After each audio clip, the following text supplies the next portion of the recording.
覺得呢個活動最有魅力嘅地方係呢度嘅氣氛，呢度大家都好熟，玩得好 friend 咁樣，成日有講有笑。認真嗰陣會認真玩，但係嘈嗰陣會好嘈咁樣。星期六練嗰陣可能練完會一齊食飯啊咁樣。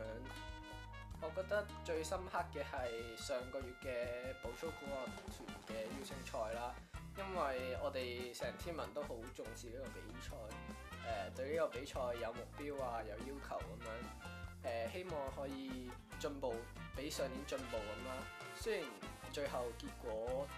未去到我哋想咁樣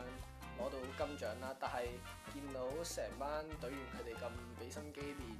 嘢啦，lunch time 佢哋會抽時間主動落嚟食，食完飯主動落嚟一齊練嘢，即係我覺得就算比賽上面做得唔係幾好，但係我都已經好滿意去而家攞到呢個成績。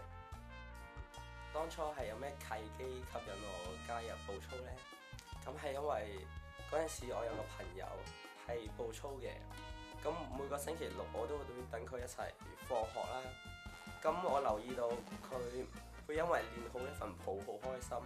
而且會付出好多嘅努力，非常之辛苦。咁就令我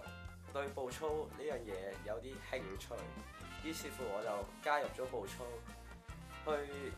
我入到去，我見到大家都十分之團結，互幫互助，大家一齊合作完成一份抱嗰種喜悅係難以想像嘅。咁所以慢慢都激起咗我嘅好勝心啦。譬如練好一份抱，完成一個比賽，所以慢慢咁我都開始喜歡步操呢個地方。